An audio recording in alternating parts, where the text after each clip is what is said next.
I will ask our speakers to come up to the stage and give the floor to Controller Yi. Thank you.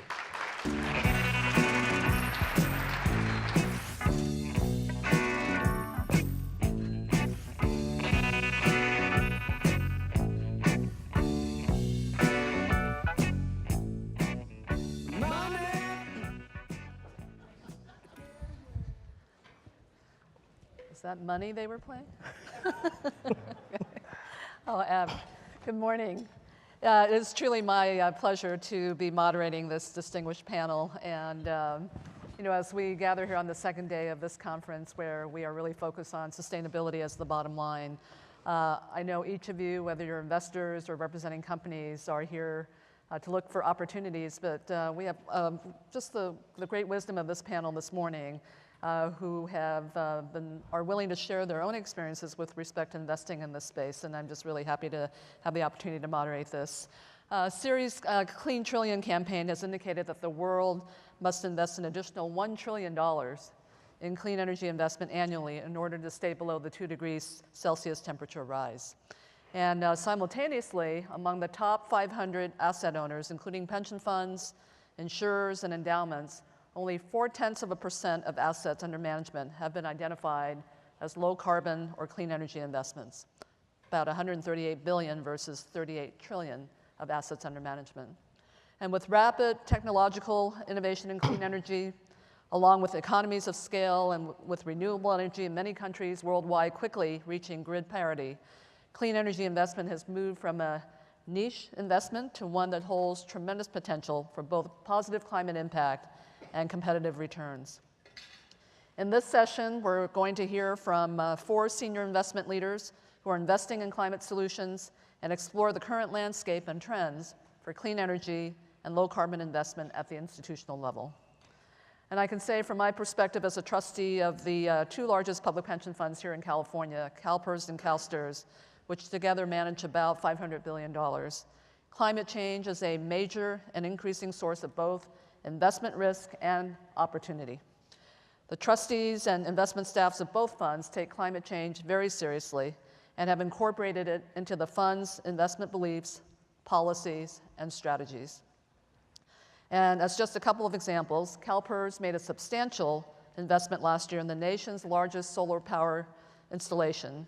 And CalSTRS, following on the tremendous model of New York State Common Fund, committed $2.5 billion to a low carbon index fund, as well as investing over $300 million in green bonds that finance climate-friendly projects globally. So let's hear from our panel of investment experts about what they're investing in this space and why.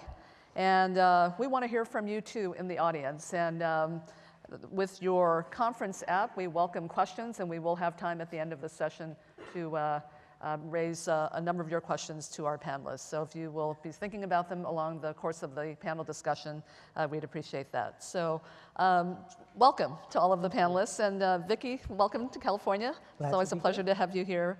I know New York State Common has taken significant steps in this area. And as I said, you really inspired our work at CalSTRS with your $2 billion commitment to a low carbon index and a $5 billion commitment to sustainable investing, including climate solutions. And perhaps you can describe, what was the decision-making process for these commitments and how they're being implemented? Sure. I'm glad to be here with you all. I must first give a plug to my corporate gov group because they wouldn't forgive me if I didn't say that we just published our first ESG report, which really catalogs the long history of ESG considerations at the fund. So if I look back, the fund, ESG has been in the DNA of the organization. We had first, many years ago, joined UNPRI. We had engaged our shareholder companies because we are a large passive investor. And we decided to turn the lens on us. It's one thing to talk about what your shareholder companies are doing, but what are we doing? As we think about investing, are we investing in a sustainable way? And so we did 2 things. First, we participated in the Mercer study. After a lot of back and forth as to whether it would be applicable, would the suggestions be actionable, and we decided to do it. And it was interesting just to see the dialogue on how will this be interpreted, and if we put this out there, what will it mean? And we said, look, we have to walk the walk and talk the talk. And what we determined is, not surprisingly, because of our exposure to developed market equities, we would be exposed in a environment where the environment was not healthy. We then asked one of our strategic partners to help us zero in on what was the dirtiness of our portfolio from an emissions standpoint. And we started with the equity portfolio because it is the largest portfolio. And we determined that there were very discrete holdings that if we underweighted them and overweighted others, we could reduce the carbon footprint of our equity portfolio by 70%. And we could also do it within an index strategy without taking massive tracking error, because that was of concern as well. That led to, I guess, about a year's worth of work in which we determined that we could implement this strategy, we could manage it internally, and if it was successful, it would grow. It was successful. We funded $2 billion over a year ago, and it is working. The carbon footprint is lower, and we are in the process of expanding it to our global equity portfolio. And the other thing we did was to increase our commitment to sustainable strategies. We announced that we had another $1.5 billion that we wanted to target in sustainable strategies on top of the $3.5 billion that we had thus far. And the final thing I would add, actually there are two, related to the low carbon index is a very intensive engagement strategy, because now we know who doesn't report. Yeah. And the strategy is only as good as the data that we have. And so we've used the information on who doesn't report to really engage them to report. We also created, in conjunction with our plan to invest our sustainable strategies, for the first time, our own sustainable investment principles. What were the areas that we wanted to target? And we ended up with 3 categories, and they are guiding us as we look at the opportunities in the marketplace. That's terrific. Thank you. Great successes. And for those of you in the audience, I think the key word here is expanding. Okay. So Andrew, welcome. Thank you. So from a smaller pension fund perspective, comparatively, so Maine PERS has made a significant number of investments in renewable energy and infrastructure over the last few years. Can you explain why Maine PERS invested in this sector, and really from a small fund perspective, and why you find these investments attractive for your portfolio?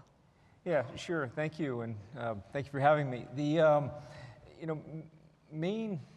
Well, let me back up. My trustees and all the people in the state of Maine are very passionate about the environment. Maine has some environmental schools, and the University of Maine has been a thought leader in wind technology development. And we also have, we all do in public funds, we all do what we can do. We have laws and fiduciary rules, and Maine actually has in the Constitution a provision that says we'll invest to make benefit payments and money shall not be diverted for any other purpose, which makes it really hard for me to say I'm going to do this for a different purpose. So we do what we can, and at Maine, we have a 10% allocation to infrastructure, which is one of the highest allocations to infrastructure among my public fund peers. It's not that huge compared to some of the Canadian funds and some of the sovereign wealth funds. We think it's a great asset to own, infrastructure. But interestingly, within our infrastructure portfolio, we have just slightly under 20% of the infrastructure portfolio, which is allocated to infrastructure funds run by general partners, about 20% of our infrastructure is in renewable energy.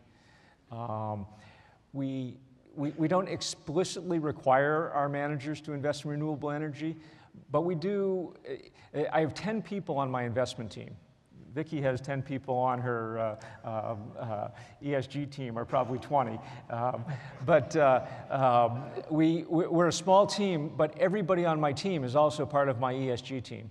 Everybody on my team speaks to general partners when we're making investments about how they think about the environment, how they think about labor, how do they think about governance. These are all really important issues, and no single item eliminates a manager from being included in our platform, but it's really important that we ask these questions and we get them thinking about them.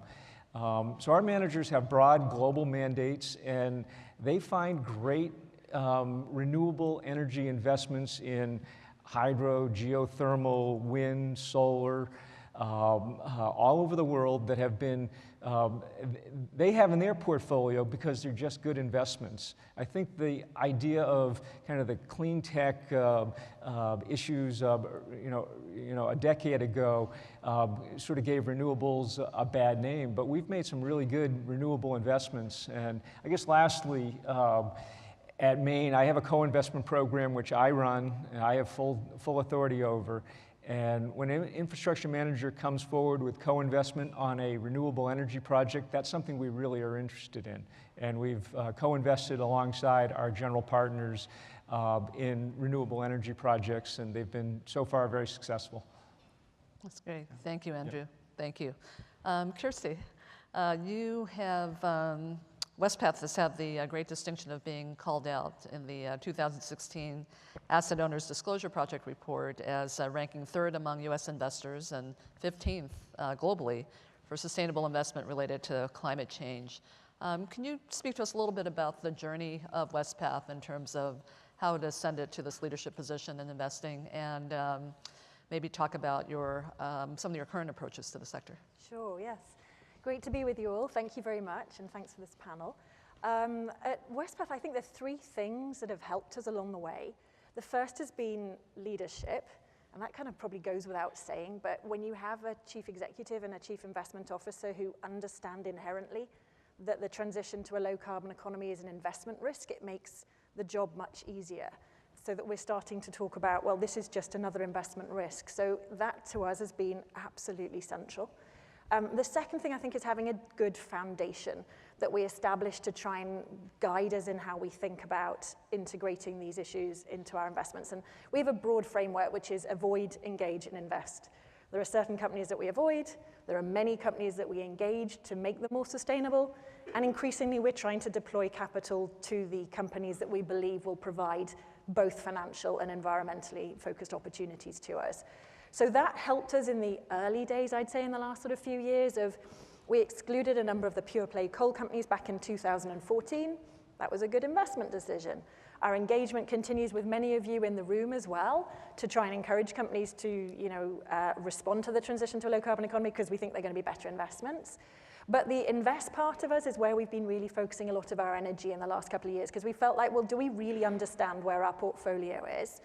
And last year, we made a number of commitments through our public equity mandates to 2 new funds specifically dedicated to low-carbon investment solutions.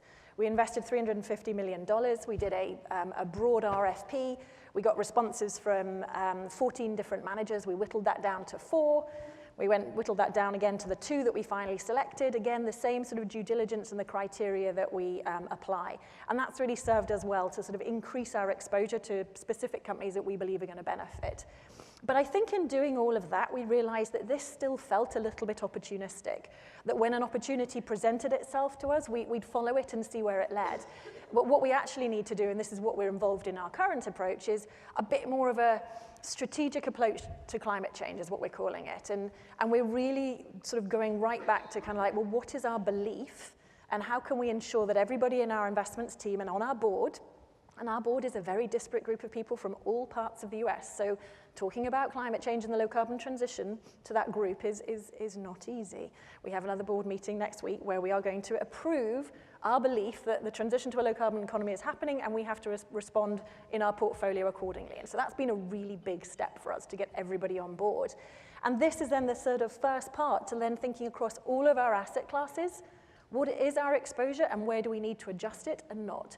And so that's really, I think, where we are right now, is going from opportunistic to kind of like respond where we see something exciting to much more systematic and integrated across all asset classes rather than it also being public equity led. Yeah, that's terrific. No, and I think certainly having more of a total fund perspective around all of these issues just creates more opportunities. Absolutely. Sure, thank you. Jan, you've done some exciting work. Capricorn Investment Group has had a particular focus on sustainable or renewable infrastructure and clean technology investments for quite some time. Can you speak to what has changed in this particular sector over the last few years and what current opportunities are there across asset classes? And I'm inspired to give you a very personal answer to start.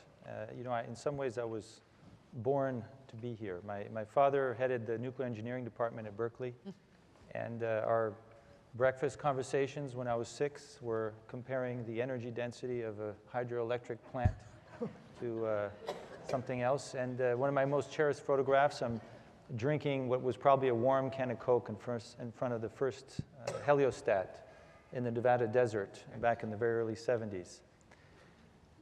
Our story is completely tied to this area, and I shouldn't say Stanford because my father was at Berkeley, but maybe more to Stanford. 25 years ago, one of my partners, Dipender Saluja, and a fellow called Jeff Skoll, we all arrived at Stanford for graduate school.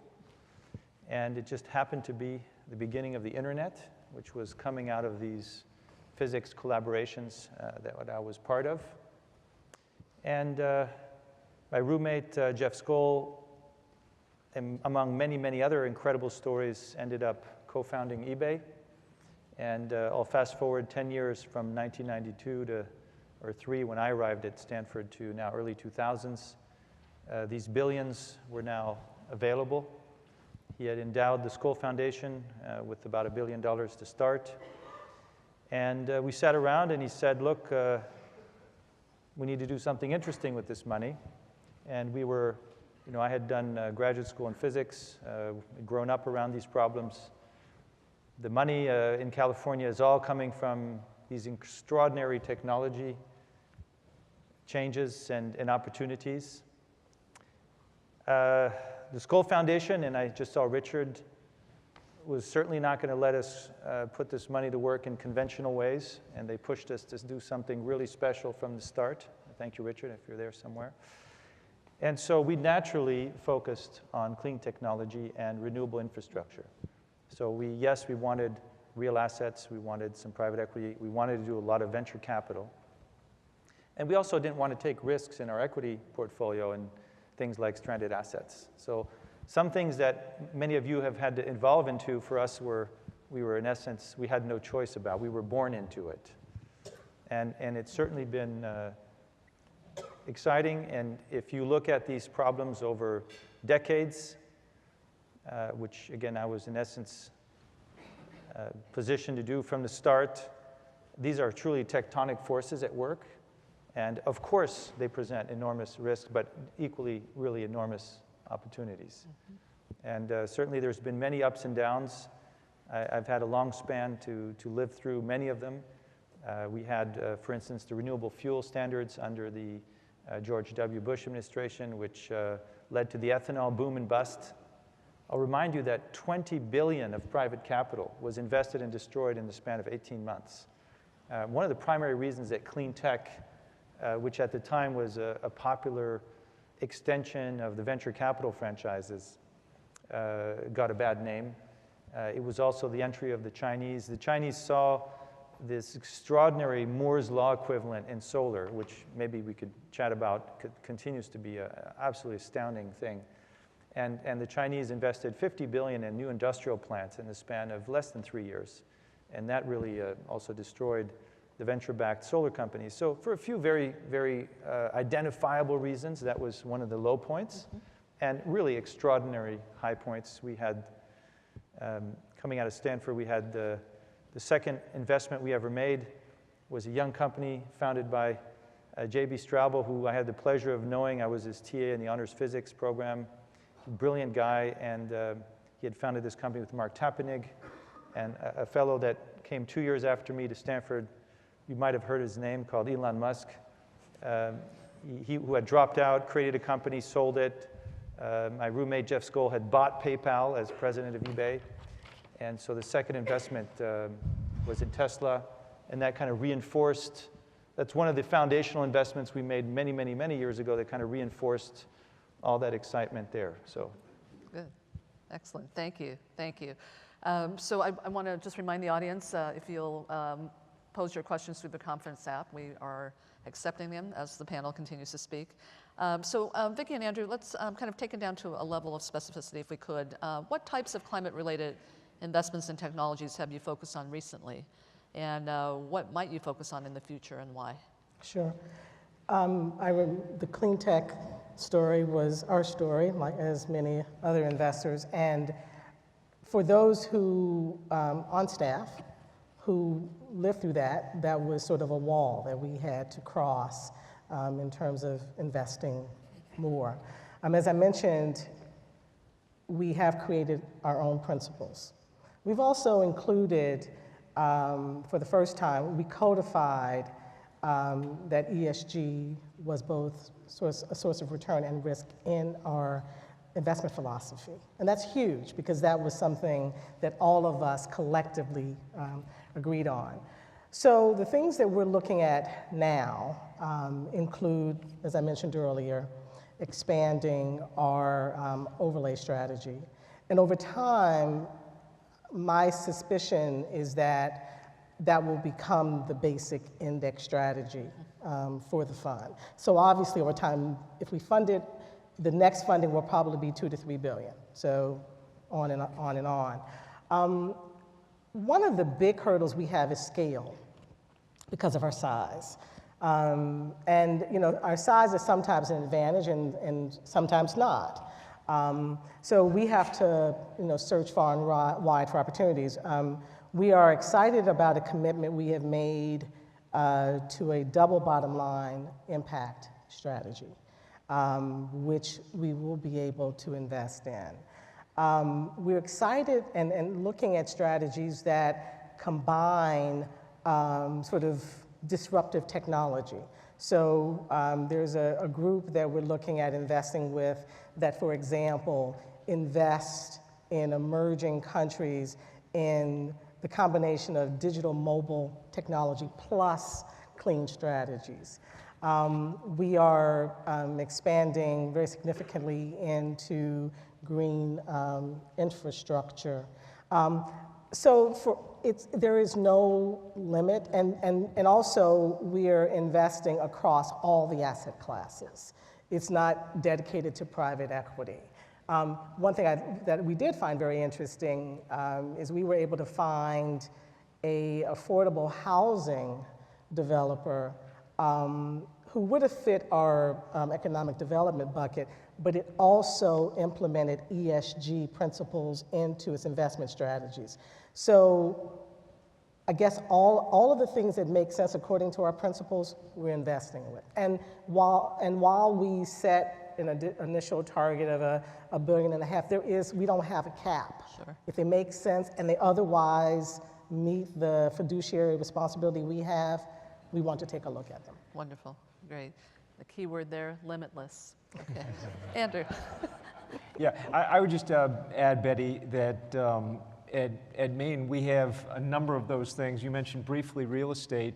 Our whole real estate portfolio, about a third of it is in some sort of green certified standard, whether it's LEED certified or some of the other more global standards. And so we have a lot of that. Our infrastructure portfolio that I talked about before is the renewables in our infrastructure portfolio represent 1.3% of our total fund. So that's a pretty big chunk. It's $170 million in renewables. The renewables are mostly wind and solar, and they're mostly in developed countries, but we do have some Latin American assets as well. And clean tech shows up in, of course, we have a big index fund, and we end up with some things in there, but we also have some clean tech in private equity investments. And the renewables have really performed well in our infrastructure portfolios. The asset managers own them because they're good investments. And the same on the real estate side. They don't own LEED certified buildings because they want to be good citizens. They own them because they're good investments. They're people. They're buildings that they can get tenant rents up higher, and people want to live in those buildings.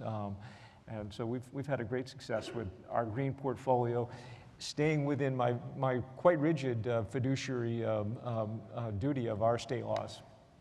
That's terrific, Andrew. Thank you. Yeah. So really here, funds large and small, there's you can get into the space. So lots of opportunity, which is it's nice to be able to sit during this time and talk about opportunities. Thank you. Kirsty, your leadership of WestPath is just really remarkable, and perhaps you could share with us, are there other faith organizations that are getting into the space, or perhaps other kinds of institutional investors in which you work, investing in climate solutions, and that are both seeking impact and return, and just what's the trend? Sure. And I'll always start off, because I do obviously represent a faith-based fund, and that has, incredible advantages in being able to talk about issues with kind of like less controversy around why it's important to save the planet. But at the same time, I have to always stress that that doesn't automatically put us into a bucket which many people then put us into, which is we're prepared to accept concessionary finance. So all my comments I'll sort of make here are just to sort of really stress that is the way that we're looking at a lot of the opportunities is it has to meet exactly the same return criteria as for anything else. And talking with our other faith-based colleagues, of course, there are many active groups that many of you are members of or know of who are really thinking about this. But we found perhaps the most interesting was a deal that we did at the end of last year, which I think is one of the most exciting things I've ever participated in my career. We worked with the Episcopalian Church Pension Group to fund a $65 million note, which I think is, to me, one of the first indications of institutional money going into funding energy access. Now, as many of you all know, 2 billion people in the emerging world live without access to energy. Solving that energy access issue is absolutely critical to economic development and also to sort of the low carbon economy of the future. And the investment that we were able to do through an organization called Developing World Markets, who we had a relationship with on the microfinance side, was to fund for the first time a new deal that they were putting together, a 4-year note, so part of our debt, part of our fixed income program, which then was on lent to a number of international financial organizations specifically focused on funding renewable energy, and specifically funding 3 operating companies who provide solar lanterns and solar home systems across 11 emerging markets, 11 developing countries, from Nicaragua to Ecuador to Kazakhstan to a whole range of particular countries. So it's been a really interesting process for us. We didn't know how to underwrite a deal like this. I think somebody was saying yesterday, sometimes when new opportunities come your way, they don't necessarily fit in a part of the portfolio that you already have. So we had to spend a bit of time thinking about, well, where is this going to sit? It's a debt instrument. We have a team who is very focused on underwriting a lot of community development and low-income housing. They have a lot of understanding of that, but they haven't been used to sort of dealing with, off-grid renewable energy in Ecuador and India. So we had to do a lot of new due diligence with different partners, not necessarily those that we've spoken to before. And actually, Ceres were very helpful in putting us in touch with, Jan was one of the people we spoke to, along with other family foundations who are also trying to think through this about how do you price a 4-year note with exposure to 11 different countries on an industry that we've never really financed before. So I guess my answer to that question is it was fabulous to work with another church pension group on putting the first sort of, deals in the core financing. But at the same time, I feel like some of the gaps that we're all trying to solve here is the new alliances that need to be created to help us do more of this kind of investment. And also the sort of open-mindedness that we have to have as an institution to think about might not fit in a traditional pot, but you need to have not creativity is the wrong word when talking about finance, isn't it?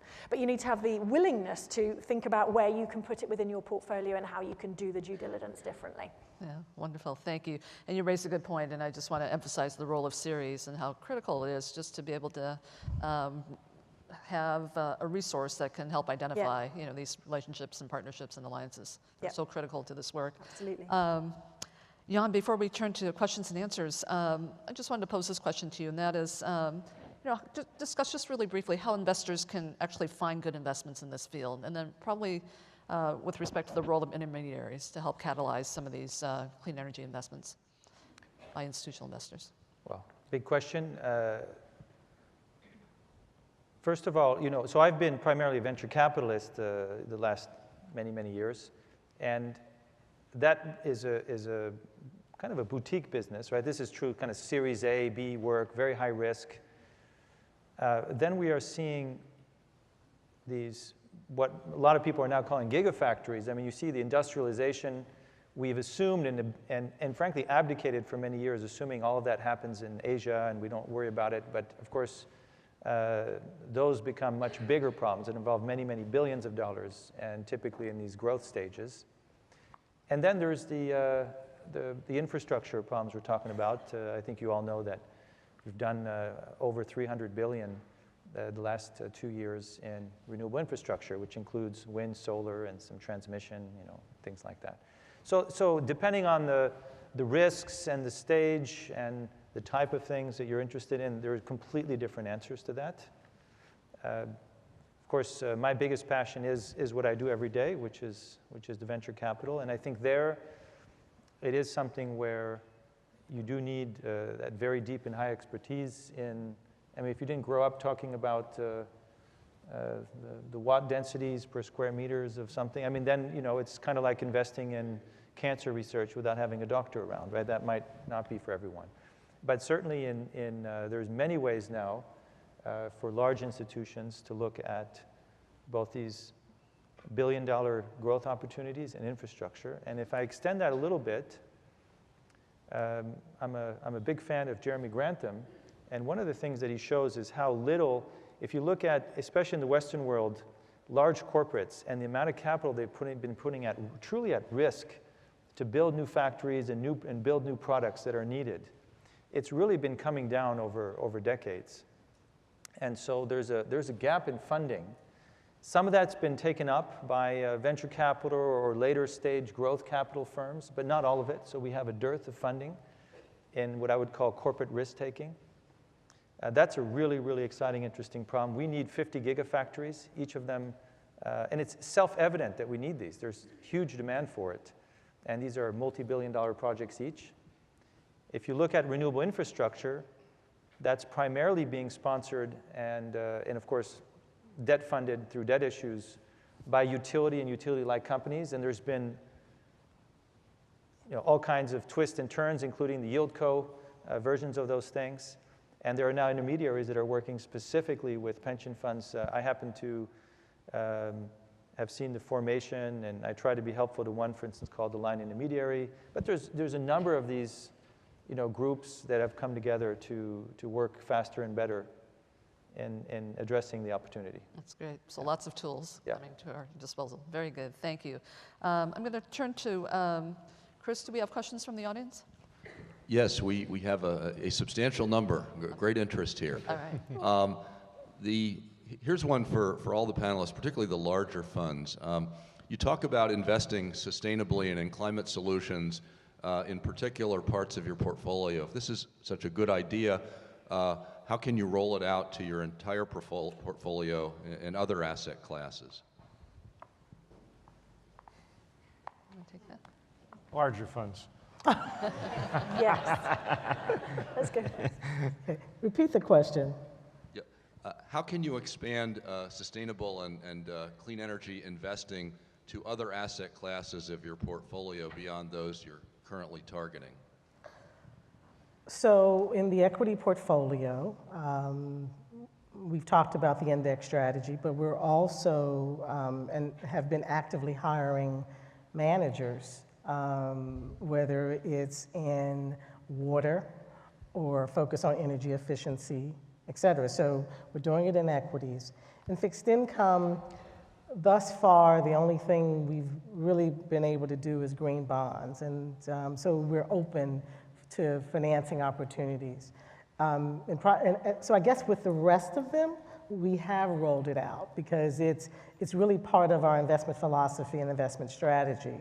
And one of the reasons we want to participate in conferences like this is to put the word out that despite the fact that we have a small staff, relatively speaking, this is and you know, I've said to many folks who have been contrarian on this issue that even if you didn't believe, and I do believe, that, you know, as a human, we need to work to save our planet, because without that, everything else is kind of moot.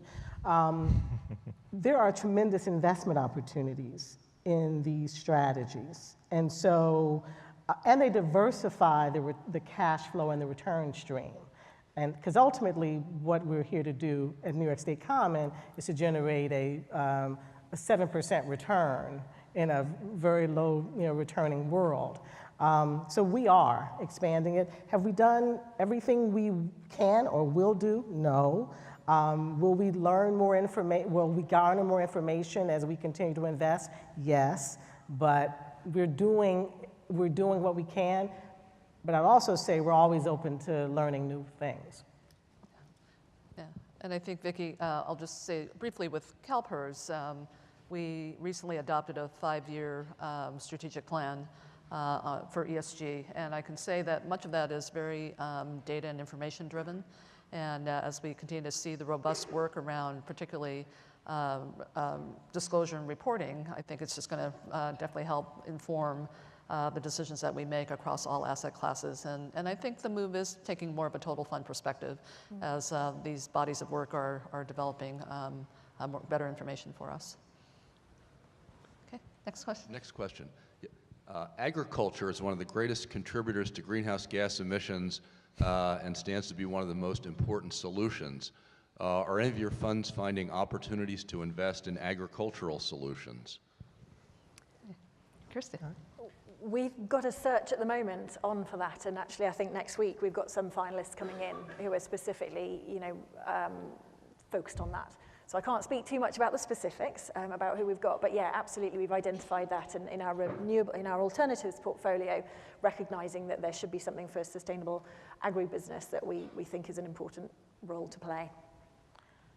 And we made a commitment to a agricultural fund. This was our first last year, and it was that conundrum that we spent the most amount of time on.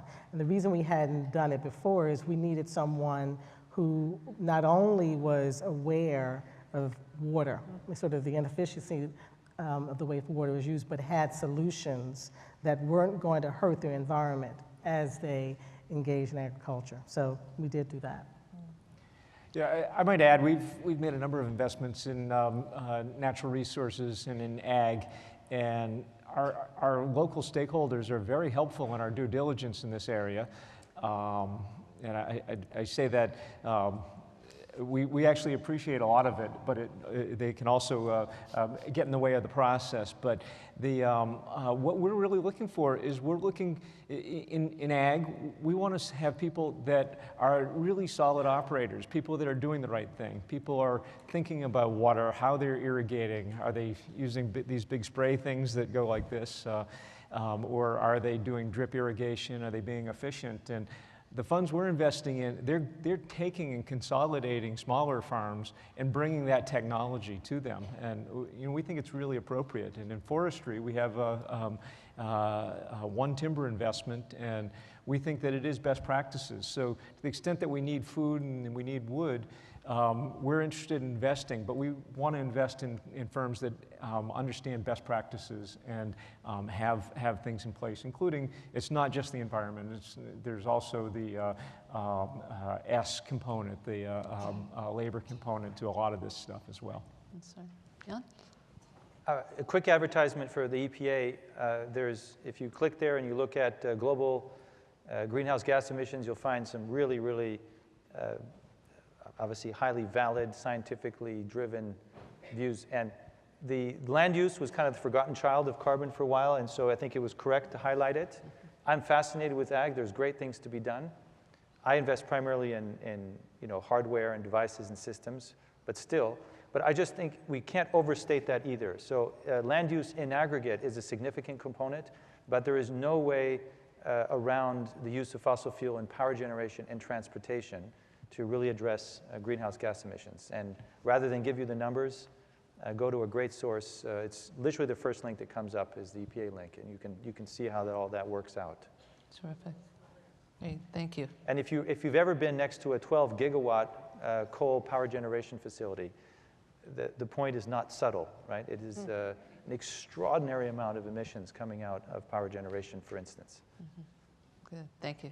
Chris? Well, actually, building on that, Jan, you mentioned investing early in Tesla, which was a brilliant thing to do.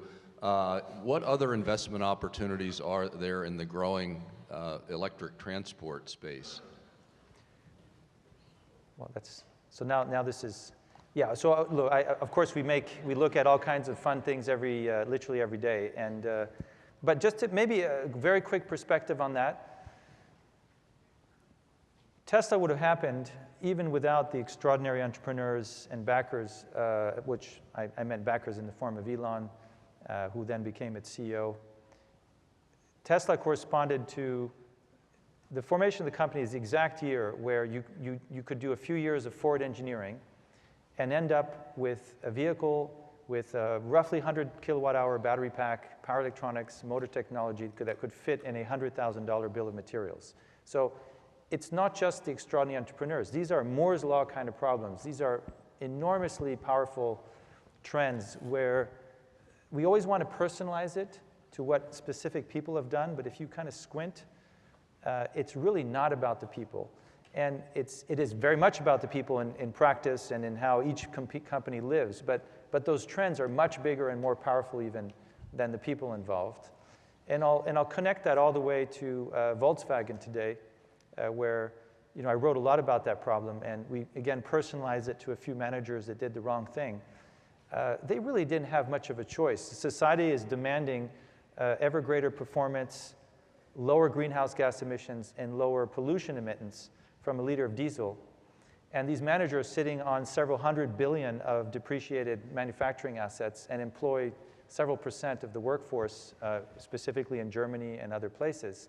And then we simply demand that they continue that. Those trends cannot continue. And faced with impossible choices, even good people do very bad things. So most of our investments that we think about are like that. We have, for instance, the latest investments we've been making, we're electrifying aviation. It's going to happen. It's very obvious that it's going to happen, and we even know how. How to make money doing it in venture capital is a much more complicated decision and question, but there's no doubt that aviation, for instance, will electrify, but in a very different way than you might expect. But if you know the engineering, you know the physics behind it, there's no way around it. We really can't be wrong about that. In power generation, to give you some excitement, of course, when we started this, solar cells were several dollars a watt. We just did a project last week. The purchase order was 28 cents. And these are for solar modules that are much better than they were 10 years ago. So think of that, right? More than a factor 10. Mm-hmm. There are now applications in markets where we can generate electricity in the world below the cost of depreciation of a steam turbine. Just think about that. It doesn't matter what your source of heat is. You can outcompete the cost of depreciation of a steam turbine. Again, I'm slightly exaggerating in that you have to kind of contrive the problem today to get to that answer, and it's not generally the case, but that is now within visibility, right? So how are you going to fight that? You're going to make your steam turbine work? Of course not, right? At some point you will lose because the physics and engineering will take over. So it's incredibly exciting, in other words. Okay, just a couple more here. I think we have time for one more. Okay. Chris. How will the potential federal policy headwinds coming out of Washington, do you think they may affect your future investments in renewable energy and clean technology? Who wants to start with that? Who wants to start? If at all. Well, I'll speak for California. We're plunging forward. And I think that's probably true for most of us on this dais. I mean, part of what I really hope all of you are getting out of this panel is that there's been great work done by some of our leading investors, and this is not about going back. And so certainly, I think California will continue to be in the lead, and I'm happy that our governor will be here to reaffirm our commitment there. But that's not to say we won't have challenges ahead. But I think given the context in which we're all doing this work, the fact that we have the backdrop of the Paris Agreement that really is, I think, accelerated a lot of the activity in this space, I remain very optimistic, very optimistic. I would agree with that. You know, Betty, I was on a Ceres call, I don't know, a month ago or so, an investor call, and we were talking about this, and we talked about the different risks of renewable energies. And one of the points I made was that, you know, the regulatory risk is real. Yes. And it's really important. And I mean, we had wind in Spain when Spain took away the subsidies unilaterally, retroactively. That hurt our investment. And it's really real. I guess I would say, on a second point, I think in the United States, the political environment, the regulatory environments are not going to change much about what we do, but I do think in the emerging world in particular, it can have quite a bit of impact. What we do in the United States with coal, for example, may really affect what happens in the emerging markets. Absolutely. Kirsty? I guess I'd just sort of say, of course, it's not helpful, is it? I remember, I was talking about the climate belief that we were discussing with our very disparate board, representing all elements of the country. And, the discussions we've had over that have not been helped by what's happening federally. But it just means you have to put more effort into stressing what, it helps. I have an English accent, so I keep saying this is a global problem, and that helps. So we just keep coming back to this is a global issue. It is not just a US issue. Right. This is a regulatory issue. This is, as Jan said so elegantly, this is a technology issue. And it just reminds me, though, that I have to spend much more time getting everybody onto that same page and using language. I'm not going to stop using climate change, but to certain audiences, the transition to a low-carbon economy gets me faster to where I want to be.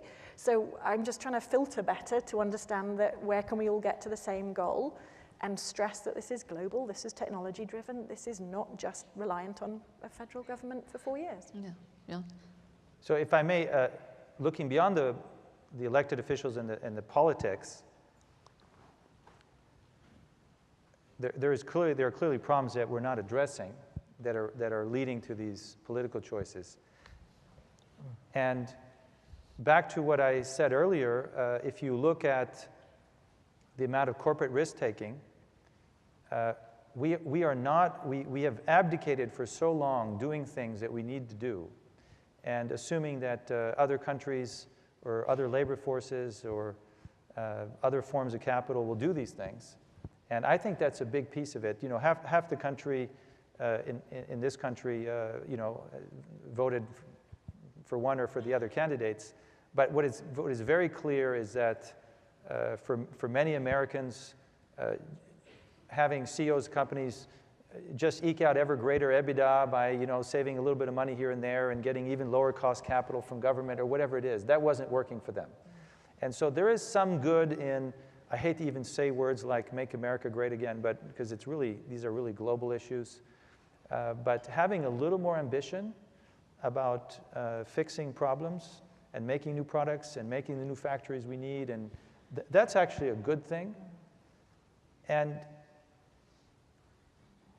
climate change is one of the biggest things. It's about, not one of, it is clearly the biggest thing we need to do. The energy systems, transportation systems are some of the most fundamental products and services that society needs to deliver, and we need to do this very fast. And so luckily, we have this incredible confluence of a great need to build things and create jobs, and a great need to decarbonize our system.